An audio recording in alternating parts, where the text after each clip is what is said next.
பெண்கள் பாதுகாப்பை உறுதி செய்யும் வகையில் ராணி வேலு நாச்சியார் படை ஏற்படுத்தப்படும். சாதாரண உடையில் இருக்கிற இந்த படையைச் சேர்ந்த பெண்கள் பாடி கேம் உடன் ஆங்காங்கே பாதுகாப்பு பணியில் இருப்பார்கள். இந்த திட்டத்தின் கீழ் மாநிலம் முழுவதும் 500 குழுக்கள் அமைக்கப்பட்டு பெண்கள் பாதுகாப்பு உறுதி செய்யப்படும்.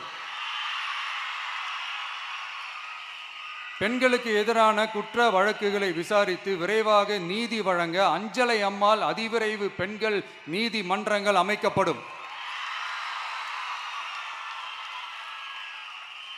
இந்த ஃபாஸ்ட் ட்ராக் கோர்ட்டுகளில் பெண்களுக்கு எதிரான கேசுகள் எதுவும் இனி நிலுவையில் இல்லாத நிலை ஏற்படும். விசாரணையும் முறையாக நடத்தப்பட்டு தீர்ப்பும் விரைவாக வழங்கப்படும். பொது போக்குவரத்து வாகனங்களில் பயணம் செய்யும் பெண்கள் பாதுகாப்பிற்காக ஸ்மார்ட் பேனிக் பட்டன்ஸ் அறிமுகப்படுத்தப்படும். இந்த பட்டன்கள் 24/7 சென்ட்ரலைஸ்டு கமாண்ட் சென்டர் உடன் இணைக்கப்பட்டதாக இருக்கும். அந்த பட்டன்கள் தனியார் ஷேர் ஆட்டோக்கள் உட்பட அனைத்து பொது போக்குவரத்து வாகனங்களிலும் பொருத்தப்படும்.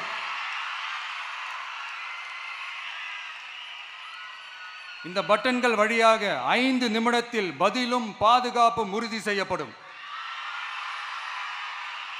சிசிடிவி கேமராக்களும் விளக்குகளும் வெளிச்சமும் இல்லாத இடங்களே இல்லை என்ற வகையில் 0 டார்க் ஸ்பாட்ஸ் உருவாக்கப்படும். பெண்கள் பாதுகாப்பை 24/7 கண்காணிப்பு செய்ய முடியுமா என்ற கேள்விக்கான பதிலாக state of the art command centres அமைத்து சிசிடிவி நெட்வொர்க்குகளை கண்காணிக்கவும் அவசர நிலைகளை அந்த நேரத்திலேயே கண்காணிக்கவும் அதற்கான விரைவான பதிலை உறுதி செய்யவும் அதிநவீன கட்டளை மையங்களை அமைத்து பெண்கள் பாதுகாப்பு உறுதி செய்யப்படும். அடுத்து, பெண்களுக்கு மிகவும் தேவையான நாட்களில் பொது விநியோகம் நடக்கும் இடங்களான ரேஷன் கடைகள் மற்றும் பள்ளிகள் கல்லூரிகள் மூலம் அனைத்து பெண்களுக்கும் விலையில்லா சானிட்டரி பேட்ஸ்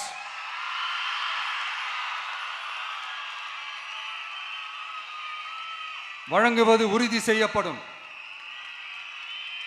இது ஏன் சொல்றேன்னா, இது இப்போது ஒழுங்கா நடக்கிறது இல்லை. அதனாலதான் அதை அழுத்தி சொல்றேன். இப்போ முழுமையாக செயல்படுத்தவில்லை என்பது நமக்கு நல்லாவே தெரியும். அடுத்து, சிங்கப்பெண்கள் மேம்பாட்டு திட்டம்.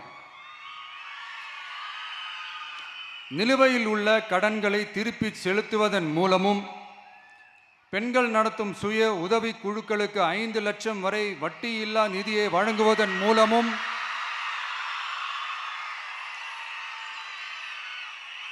சுய உதவி குழுக்களின் உற்பத்தி திறன் மேம்படுத்தப்படும். சுய உதவி குழுக்களில் இருந்து பதிவு செய்யப்பட்ட MSMEகளாக மாறுபவர்களுக்கு ஆண்டுதோறும் 5 லட்சம் வழங்கப்படும். அதாவது 100% மானியமாகவே வழங்கப்படும்.